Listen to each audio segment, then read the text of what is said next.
होली की आत्मा। बचपन से शहर में रहने वाला मनोज इस साल होली की छुट्टियों में अपने गांव दुर्गापुर वापस आता है, जहां उसे देख पूरा गांव खुशी से झूम उठता है। जब गया था तब इतना सा था और अब देखो कितना बड़ा हो गया है।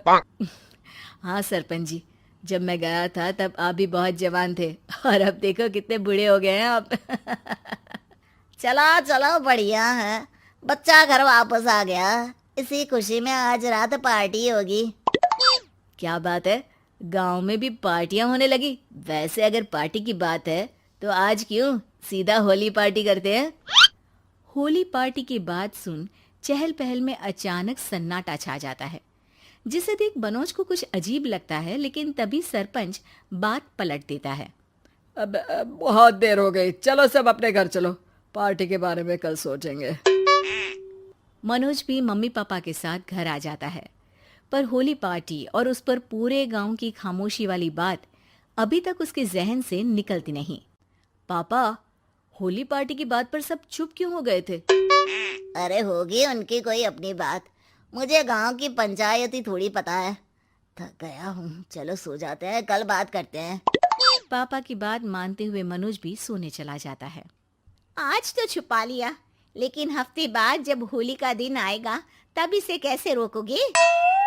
अगली सुबह सूरज के साथ ही मनोज भी गांव घूमने निकल जाता है, जिस पर रास्ते में उसे अपनी ही उम्र के कुछ लड़के भी मिलते हैं, जिनसे दोस्ती कर अब वो उनके साथ घूमने लगता है। इसी तरह कुछ दिन बीत जाते हैं और होली नजदीक आने लगती है। दोस्तों, होली में 4 दिन ही बचे हैं, पर गांव में उसकी कोई तैयारियां क्यों नहीं दिख रही? क्योंकि यहाँ होली नहीं मनाई जाती। अरे पर ऐसा क्यों? वो राजा भूषण। अरे तुम 4 दिन के लिए आए हो, क्या इतना सोच रहे हो? चलो कुछ खाने चलते हैं। इसी के साथ एक बार फिर होली की बात को टलते हुए देख मनोज को शक होने लगता है। वो घर पहुंचते ही इंटरनेट पर अपने गांव और राजा भूषण के बारे में जानकारी निकालने लगता है। क्या? मुझे आज तक ये नहीं पता था। ऐसा कैसे? किसी ने मुझे कुछ बताया क्यों नहीं? सारी जानकारी लेने के बाद मनोज गांव वालों या अपने मम्मी पापा से कुछ पूछे बिना खुद ही उसकी सच्चाई के बारे में छानबीन करने लगता है, जिसके चलते वो राजा भूषण की हवेली में पहुंचता है। वाह, क्या हवेली है यार। पर क्या यहाँ सच में कोई भूत है? हेलो भूत जी, कोई है क्या? हम इस साल गांव में होली सेलिब्रेट कर रहे हैं, क्या आप उस पर थोड़ा इंटरव्यू देंगे? मनोज के ऐसा बोलते ही गांव में तूफान उठ जाता है और हवेली में रखी सारी चीजें हिलने लगती है। एक अदृश्य शक्ति मनोज को धक्का देकर हवेली से बाहर निकाल दरवाजा बंद कर लेती है। ये सब देख मनोज हैरान रह जाता है। क्या अभी मुझे हवा ने धक्का देकर बाहर निकाल दिया? मेरे होते हुए इस गांव में कभी होली नहीं मन सकती, इसलिए दोबारा ऐसी कोशिश भी मत करना, अंजाम बुरा होगा। आवाज सुन मनोज हैरानी से इधर उधर देखने लगता है, पर उसे कोई दिखाई नहीं देता। वो गांव वापस आ जाता है, जहां तूफान की वजह से सब कुछ तहस महस हो चुका होता है।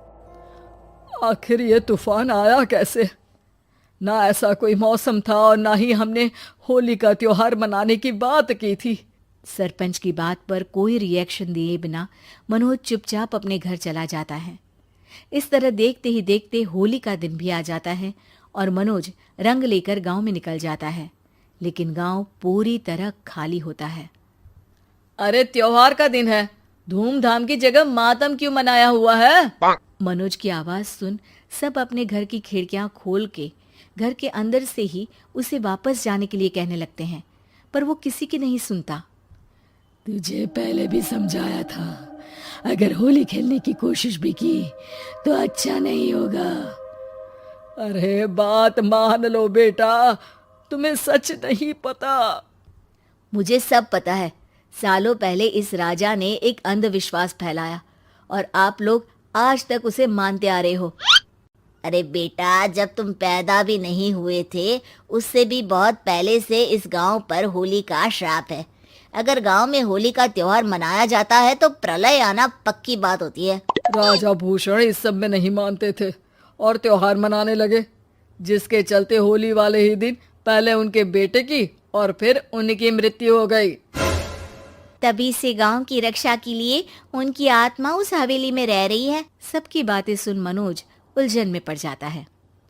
सोचना भी मत मनोज, अगर तुमने इस परंपरा को तोड़ने की कोशिश भी की तो उसका परिणाम इस गांव और गांव के लोगों के लिए अच्छा नहीं होगा। मुझे भी यकीन नहीं हो रहा कि आप लोग एक बेतुकी बात को मानकर सालों से रंगों के त्योहार को मातम की तरह मनाते आ रहे हो। मनोज किसी की कोई बात ना मानते हुए पूरे गांव में रंग बिखेर देता है, जिसके तुरंत बाद वहां तूफान के साथ बिजलियां गरजने लगती है। अचानक मौसम में ऐसा बदलाव देख जहां मनोज कंफ्यूजन में आ जाता है, वहीं गांव वाले डर से सहम जाते हैं।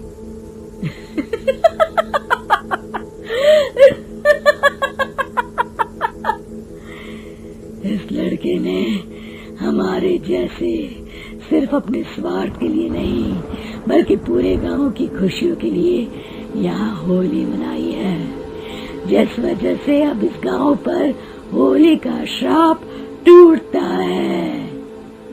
ऐसा बोलकर राजा का भूत वहां से गायब हो जाता है, जिसके बाद गांव के लोग धूमधाम से होली मनाते हैं। खुशियों के रंग गांव में बिखरे ही होते हैं कि अगली सुबह अचानक मनोज कहीं गायब हो जाता है और एक बार फिर गांव में होली का नया राज शुरू हो जाता है।